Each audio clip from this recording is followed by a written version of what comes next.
सती में और पार्वती में एक अंतर भारी है। सती माँ धनवान है और पार्वती मैया गुणवान है। इसलिए पूरी दुनिया में जितने भी व्रत हैं, पूरी भारत की भूमि पर जितने व्रत होते हैं, कोई व्रत लक्ष्मी जी का नहीं है। भारत की भूमि पर कोई व्रत सरस्वती मैया का नहीं है। भारत की भूमि पर कोई व्रत इंद्राणी का नहीं है। भारत की भूमि पर कोई व्रत किसी देवी का नहीं है। जितना भारत की भूमि पर एक व्रत भारी है वो है माता पार्वती जी का। तीज का व्रत करोगे तो पार्वती जी का है, चतुर्थी का व्रत करोगे तो पार्वती जी का है, छठ का व्रत करोगे तो पार्वती जी का है। आप जितने व्रत देवी जी का करोगे नवरात्र में तो पार्वती जी का है। भारत की भूमि पर जितने व्रत हुए नारियों के, छोटी तीज, बड़ी तीज, हरतालिका तीज, करवा चौथ, जितने चतुर्थी के व्रत, जितने तीज के व्रत, जितने छठ के व्रत, जितने भारत की भूमि पर हुए, ये सब माता पार्वती जी के हैं। पार्वती के क्यों हैं? क्योंकि धनवान और गुणवान में अंतर है। माँ पार्वती गुणवान है, इसलिए माताएं उनके व्रत कर कर अपने अंदर भी वो गुण उत्पन्न करना चाहती हैं कि हम भी ऐसा तप करें, हम भी ऐसी साधना करें। हे माता पार्वती, जैसे आपका अखंड सौभाग्य है, हे माँ जगत जननी, हमारा भी मांग में अखंड सौभाग्य रहे। जैसे आपके चूड़े अमर हैं, हे माँ हमारे हाथ में भी चूड़े अमर हों। हे माँ जैसे आपके भाल की बिंदी अमर है, माँ मेरे भाल की बिंदी भी अमर हो। हे माँ जैसे आपके नैनों का सुरमा, बालों का गजरा अमर है, हे माता पार्वती हमारे भी नैनों का सुरमा और बालों का गजरा अमर कर देना। बस इतनी सी कृपा नारी माता पार्वती से मांगा करती है, माँ पार्वती से चाहती है। सूचक वस्तुओं का जो दान करता है वो जीवन में कभी विधवा नहीं होता। महाराज वो 8 वस्तुएं बताई हैं। पहला कुमकुम, दूसरा पुष्प, चाहे लाल हो, चाहे सफेद हो, चाहे पीला हो, पुष्प कोई भी हो। तीसरे नंबर पर है चंदन। चौथे नंबर पर है तांबुल, बीड़ा। 5वें नंबर पर है काजल। 6ठे नंबर पर है ईख। क्या बोलते हैं यहां पर ईख को? क्या बोलते हैं? गन्ना, ईख। 7वें नंबर पर है लौंग, खाने वाली जो लौंग होती है, लौंग। और 7वें नंबर पर है, 8वें नंबर पर है जीरा। कहते हैं चैत्र महीने की तृतीया तिथि को बिना नमक का भोजन कर कर, सुबह बिना नमक का भोजन करें, एक समय फलाहार करें बिना नमक का, और तुला दान के बराबर एक पलड़े में अपन बैठकर 8 वस्तुएं तुला की रख कर जो दान दे देता है वो नारी कभी विधवा होकर नहीं जाती, 7 जन्म तक अखंड सौभाग्यवती रहती है। अखंड सौभाग्य कार्य करेंगी तो भी सौभाग्य की सामग्री देंगी। सौभाग्य की सामग्री का दान क्यों किया जाए? सौभाग्य सूचक वस्तुओं का दान क्यों किया जाए? सौभाग्य की वस्तुएं क्यों प्रदान करी जाती है, क्यों दी जाती है? उसका कारण क्या है?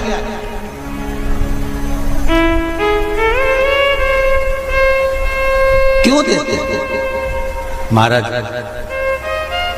भारत की भूमि की सौभाग्यवती माताओं का एक मन की अभिलाषा रहती है। भारत की भूमि की माताओं की एक अभिलाषा रहती है कि जब उसके प्राण छूटे तो अखंड सौभाग्य धारण करके पति के कंधे पर और पुत्र के कंधे पर शमशान पर। ये भारत की भूमि की माताओं की सोच है, उनके मन का संकल्प, उनके मन का भाव। और विदेश की माताओं का क्या संकल्प होता है? महाराज भारत का एक संत विदेश गया और भारत के संत जब विदेश गए तो वहां पर एक मां, एक स्त्री पति की कब्र के पास में बैठकर पंखा कर रही थी। भारत के संत को बड़ा दुख हुआ, देखो हमारे यहाँ की माताएं तो पति के साथ सती हो जाती हैं। हमारे भारत की भूमि की माताएं तो पति के साथ सती हो जाती हैं, पर ये तो विदेश की माताएं तो भारत की माता से भी बढ़कर है कि पति मर गया, कब्र के अंदर है, तो भी पंखा कर रही हैं। ये तो इनसे भी बड़ी है, भारत की माता से भी बड़ी ये विदेश की माता। तो भारत के संत से रहा नहीं गया और भारत के संत ने जाकर पूछ लिया विदेश की माता से, माँ जी एक बात बताओ, हमारे यहाँ पति के साथ पत्नी सती हो जाती है, वो प्रथम गिनती में आती है, पर तुम तो उससे भी बड़ी हो कि पति मर गया उसके बाद भी उसकी कब्र को पंखा कर रही हो। इतने में विदेश की माता ने कहा, मैं पति को पंखा नहीं कर रही हूं, हमारे यहाँ नियम है जब तक पति की कब्र नहीं सूख जाए हम दूसरी शादी नहीं कर सकते, इसलिए पंखे से सुखा रहा।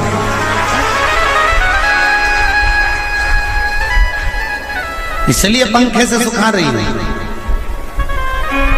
मेरे भारत की माताओं में और विदेश की माताओं में अंतर है साहब। मेरे भारत की माताएं अखंड सौभाग्य की वस्तुएं धारण कर कर अपने आप को गौरवान्वितता महसूस करती हैं, और विदेश की माताएं ये सब वस्तुएं उतार कर गौरवान्वितता महसूस करती हैं।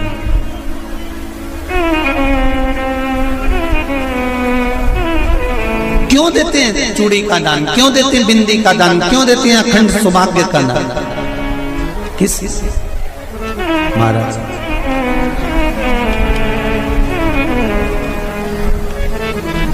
मेरे हाथों में भर भर के चूड़ी रहे, मेरे हाथों में भर भर के चूड़ी, और मैया कोई काम नहीं, मेरे मस्तक पे हाथों में भर भर के चूड़ी रहे, मेरे हाथों में भर भर के चूड़ी, और मैया कोई काम नहीं, मेरे मस्तक पे चमकती चूनर रहे, मेरे मस्तक पे चमकती चूनर रहे, और मैया कोई काम नहीं, मेरी मांगों में भर भर के सिंदूर रहे, मेरी मांगों में भर भर के सिंदूर रहे, और मैया कोई काम नहीं, मेरे पाँव में बिछुड़ी का जोड़ा रहे, एक बिछुड़ी नहीं, कितनी? 2 3 4 5, एक एक पाँव में जोड़े से बिछुड़ी होना चाहिए, केवल एक नहीं, सिंगल नहीं। वो तो आजकल का फैशन हो गया महाराज, जो केवल एक बिछुड़ी धारण कर लो उसी में फैशन दिखे। श्रावण की शिव महापुराण की कथा कहती है, जब बेटी को विदा करा जाता है और पहली बार बेटी के पांव में जब बिछुड़ी डाली जाती है, तो वो बिछुड़ी भी अलग अलग नहीं होती, उस बिछुड़ी के जोड़ को चेन से एक दूसरे से बंधा हुआ होता। बोला सही है कि गलत? जितने आस्था चैनल पर कथा सुन रहे हैं, जितने फेसबुक पर सुन रहे हैं, यूट्यूब पर सुन रहे हैं, सुन लेना कि मेरे भारत की माताओं का जब पाणी ग्रहण संस्कार किसी बेटी का होता है, उसके पांव में जब पहली बार बिछुड़ा पिनाया जाता है, बिछुड़ी पिनाई जाती है, तो वो बिछुड़ी भी एक दूसरे से बंधी हुई होती है, चेन से बंधी हुई होती है। उसको अलग अलग वाली बिछुड़ी शादी के मंडप में नहीं पहनाई जाती। क्यों? जैसे ये बिछुड़ी एक दूसरे से पांव में बंधी हुई है, तुम्हारी जिंदगी अंतिम श्वास तक ऐसी ही बंधी की बंधी रहे, यही बनना चाहिए। वो तो अब माताओं ने थोड़ा सा फैशन चेंज कर दिया, अब पाँव में ज्यादा बिछुड़ी नहीं पहनती, गड़ती है, चुभती है, एक बिछुड़ी धारण महाराज। पर नहीं, बिछुड़ी भी दो हो, जोड़े से। हमारी माताएं, भारत की भूमि की जो माताएं हैं, ये चूड़ी भी हाथ में पहनती है तो जोड़े से पहनती है। बोलो जैसा सही है कि गलत है? एक अकेली चूड़ी माताएं हाथ में धारण नहीं करती हैं। अगर भारत की भूमि की संस्कारित माताएं हैं और भारत की भूमि की सभ्यता और संस्कृति को जानती है तो अकेली चूड़ी नहीं, जोड़े की चूड़ी पहनेगी, 2 चूड़ा डालेगी, 4 डालेगी, 12 डालेगी, पर सिंगल नहीं, अकेले। और सरल भाषा में समझ लो, हमारे यहां ठेले पर लेने जाओ तो जो केले अपन खाते हैं वो भी सिंगल नहीं देते, उसको भी जोड़े से दिया जाता है। 2 दूं की, 12 दूं की, आधी दर्जन दूं की, 1 दर्जन दूं। अब अंदाजा लगाइए। हमारे यहां देने का भी एक भाव है। श्रावण के महीने की शिव महापुराण की कथा, जिसका नाम है श्रावण शिव महापुराण की कथा, ये कहती है कि पार्वती जी ने और गंगा जी ने ये चतुर्मास में जितना सौभाग्य का दान दिया है, उनके बराबर दुनिया का कोई व्यक्ति इतना सौभाग्य का दान नहीं दे सकता जो माता गंगा और पार्वती दोनों दान दे रहे हैं।